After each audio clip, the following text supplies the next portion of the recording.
Welcome to Watchtower History.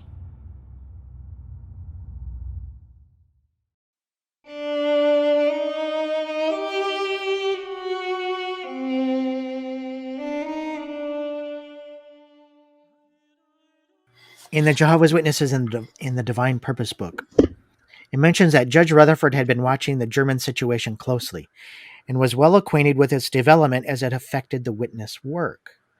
With this serious turn of events, he lost no time in going to Germany, accompanied by Knorr, to see what could be done. On June 25th, the same date scheduled for the rebroadcast, over 158 radio stations of the lecture, Effect of the Holy Year on Peace and Prosperity, in the United States, a convention was called in Berlin. All right, so this convention in Berlin is going to be very important. We're going to look at that in detail. There was prepared a declaration of facts, was presented to 7,000 in attendance in protest against Hitler, against the Hitler government for their high-handed interference with the witness work of the society, and was unanimously adopted. The declaration was mailed to every high officer of the government, from the president to the members of the council, and 2.5 million copies were given public distribution. Retaliation came quickly. 3 days later, on June 28th, for the second time, the society's property was seized and occupied, and by government decree, its printing plant was closed. There were 180 members of the Bethel family that were compelled to leave the premises. So you just got your property back, and then you aggravate the situation, and so they just come after you again. And they ignited 7,000 people in that, like we said earlier, who, if you empower them, you get 7,000 more. Now you're dealing again with 14,000. Penton mentions this declaration of facts, and he asked the question, was it a bold protest against Nazi actions? No, quite the contrary. In the first place, the Nazis had already moved to outlaw the witnesses in Prussia a second time, on June 24th, the day before the declaration was adopted. Right? So the timing here doesn't quite fit the way that the witnesses are trying to portray it. But what was that declaration of facts? We're going to take a look at that here in a moment. So in the July 8th, 1998 Awake magazine, there's actually an article that's written by Johannes Robel. He's the one we saw earlier in the Detlef Garb book. Jehovah's Witnesses courageous in the face of Nazi peril. And so we're going to look at this article and start to look at some of the details in it, and we're going to try and check it with some of the other documented evidence to see what we can find on it. And it's just a few pages long.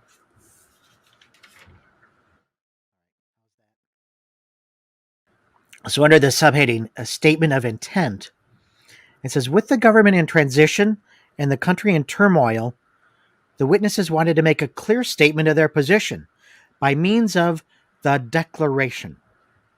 The witnesses strongly denied accusations of financial involvement or political ties with the Jews. Thus, the document stated, it is falsely charged by our enemies that we have received financial support for our work from the Jews. Nothing is farther from the truth.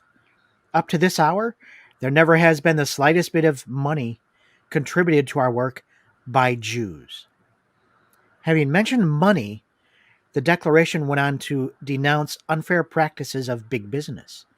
It is said it has been the commercial Jews of the British American Empire that have built up and carried on big business as a means of exploiting and oppressing the peoples of many nations. And so the Wake article suggests this statement, and this is one of the important statements, this statement clearly did not refer to the Jewish people in general. And it is regrettable if it has been misunderstood and has been given cause for any offense. Some have claimed that the Jehovah's Witnesses shared the hostility towards the Jews that was commonly taught in the German churches at the time. This is completely untrue. By their literature and conduct during the Nazi era, The witnesses rejected anti-Semitic views and condemned the Nazi mistreatment of the Jews. Certainly, their kindness toward Jews who shared their lot in the concentration camps provides a resounding rebuttal to this false accusation. So the claim here is that they're not referring to the Jewish people in general, and these statements are in no way anti-Semitic. What's your take on this? The take would have to be, I can't make a comment on just that without the evidence of other Watchtower literature showing whether or not that is correct. Because Agreed. that's a generic statement, but that's just a statement without showing every article. And if you remember the pictures that we were talking about, that we were going to highlight and take on for this. So no, I don't agree with the statement, but I'm going back to, like I said before, the other time when you asked me this question, we're going to take it down the road and let the evidence reveal the answer. And also what needs to be added is an actual review of Rutherford's Declaration of Facts as part of the evidence. Does the Declaration of Facts match that statement? Okay, we will take a look and do a fact check and look at the details of the Declaration of Facts. We'll look at a little bit of it here. We're going to look even more at it in a future discussion coming very, very soon. In this letter from the Watchtower Bible and Tract Society to the Chancellor of Germany, Hitler, it says, in a similar manner, the administration of our society not only refused to participate in the horror propaganda against Germany, but it took a position against it. This is emphasized by the attached declaration, and that's Rutherford's statement. This is another letter, right? Which refers to the fact that the circles which led in promoting the horror propaganda in the US, the commercialistic Jews and Catholics, are also the most eager persecutor of our society's work and its administration. These and other statements in our declaration are meant to serve as a rejection of the slanderous claim that the Bible students are supported by Jews. Now, without going further on to the next statements, that one statement says it all. If you wanted to just stop right there. One, they're saying they don't like the propaganda against Germany. So they believe Germany is doing the right thing, and anything against them is propaganda. And what is Germany doing? Exactly what the Awake magazine says that they weren't participating in, and who they were talking about, which is against the Jews. And it also talks about the propaganda in the United States by the commercial Jews and Catholics are also the most ones against us too. So he's mainly saying, look, we're on the same side. Yeah. You know, these guys, the Jews, they're all against us. The Jews and the Catholic, we're here. We're being persecuted too, just like you. It's all propaganda. So that statement alone says it all. And my question to you, Jeff, is why didn't they quote that statement in the Awake magazine of July 8th, 1998? I think it's also because they're trying to present one side of the history, right? And so, again, I can see the Catholics persecuting the JWs, Father Coughlin being one of them. If you've seen our discussion on intolerance, Watchtower, and machine guns, be sure to check that out because there's a prime example right there. But how did the Jews persecute the Jehovah's Witnesses? Mm-hmm. Where's the documentation or the evidence for that? And he says here in this letter that they are the most eager persecutors of the society's work and its administration. Well, who's the administration? Again, we're back to the chosen one, who really, Rutherford. who really is the organization. Why would you, one, he added two entities there: the society's work and the administration. He didn't say anything persecutors of we the Jehovah Witnesses. He did make it very known that the administration is the Jehovah Witness. Yeah. As far as I'm concerned, whether he said it subliminally, subconsciously, it still came out. And as they like to say, out of the heart's abundance, the mouth speaks. All right. So the next statement in this letter says, at the convention in Berlin, 1933, it was stated that there are no opposing views in the relationship between German Bible students and the national government of the German Reich. To me, again, that sounds like we're just like you. We agree with you.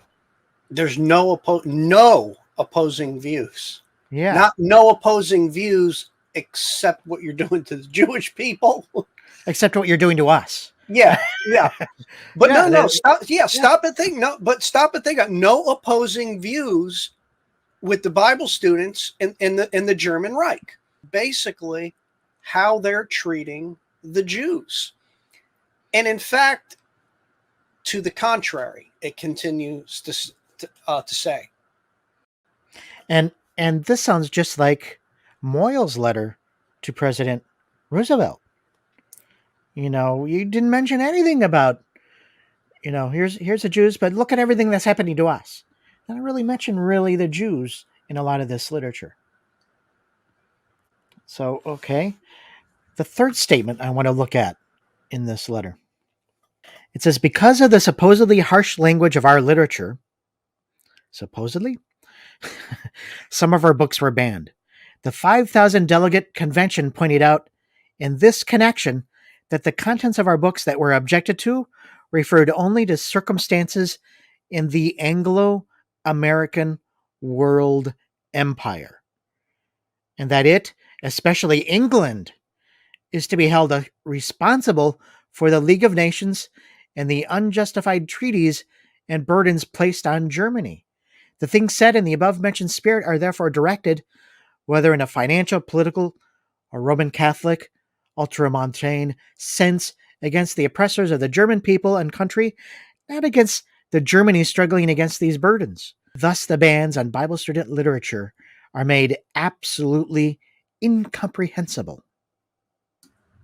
I did not notice that in that Awake article, this statement.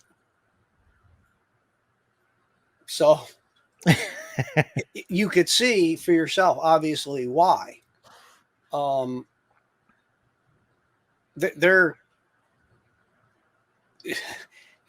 blaming England's problems, which if you fast forward to World War II, so not only does he fuel persecution on himself, he makes comments, drags England in. So they're sitting back. Oh, really? I didn't know they were doing this. It's just. Do you understand what I'm saying with this? It's just incredible. The stuff blaming everybody else. They're always blaming everybody else. But here, you're talking. You have a man in charge of a vast military empire, and who can lose his screw any day, and he's saying England's against you. I mean, it's just so unreal. And once again, so it goes on to state in this, referring back to the first statement about the commercialistic Jews, and he starts talking about the financial and political, and of course the Roman Catholic Church oppressing the German people and the country. So by saying thus the bans on the Bible students are incomprehensible, we're not doing it, it's everybody else. We're on your side, as he said earlier. So that is the Awake did not paint anywhere near the picture of what Rutherford was stating. And remember, at the same time they're writing this about the League of Nations here, they're also writing to the League of Nations for help. Yeah. I find that very two-faced. How can you expect help when you talk about them in that kind of context? Even better, in our earlier discussion on how they stood firm against Hitler, right? What were the reasons Watchtower was banned? Does it have anything to do with what they're saying here in this letter here? Well, no, originally it was because of their support for the Jewish people. Yeah. So now, and So they again, won't. we're talking about that time frame between when Hitler thought they liked the Jews, which they did. They didn't realize Rutherford started hating the Jews and turning against the Jews, and we'll show that for anyone who wants to deny that, whether or not in a future discussion he turned on them or just said they're not God's chosen people. He really, Hitler didn't get a hold of that information quick enough, and now he's backpedaling to try and say, wait, no, this is our stand. So there's so many factors in this left out of the Awake magazine. And they're not telling the truth either, right? They know why they're going after them, but they don't want to mention anything about the Jews. They don't want to say, oh, you're coming after us because we liked the Jews, because they didn't at the time. But that's really one of the factors. We saw the documentation for that. I think the Germans weren't stupid enough to fall for this. I think they would have thought, what a bizarre bunch of people, by reading these letters and the Declaration of Facts. Yeah, and again, do we want those people in our new regime? In our new Reich? Yeah. In our new Reich, yeah. The Third Reich is not deserving of this. And so, again, we're going to look more in detail at the Declaration of Facts. We'll look at it some in this discussion, but we're going to look at other aspects of it in another discussion. So stay tuned. There's so much here. There's so much information here that it's quite surprising. And we haven't quite seen it treated like that way before. In other words, he shot his foot many places in the process of this. So remember, we've talked about this book before, Crusade Against Christianity. And this was never translated into English until now. And so it was written in Polish, French, and German. And they were telling the stories of how the Jehovah's Witnesses were persecuted. They were not telling really the stories of how the Jews were being persecuted. There's very little mention of the Jews whatsoever in the book. They're basically ignored. In other words, the persecution is all about us. And that's how I understand this Declaration of Facts as well, in this letter here.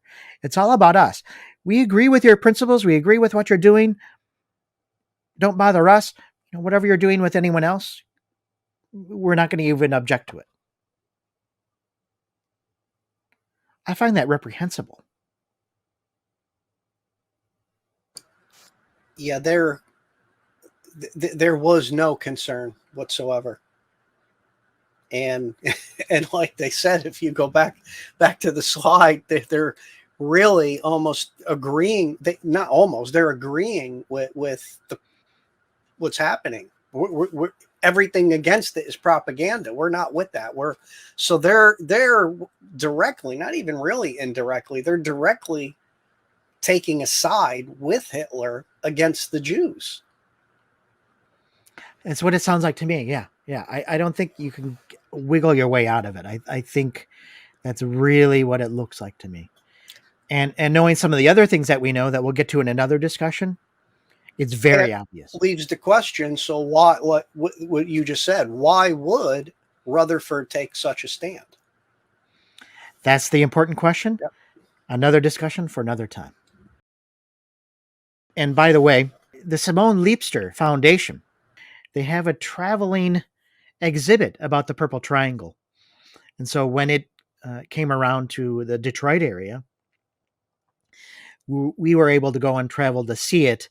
And on one of the placards here, you can see Crusade Against Christianity down there in the corner, and those two drawings of the concentration camp. So they mention it on one of the placards there.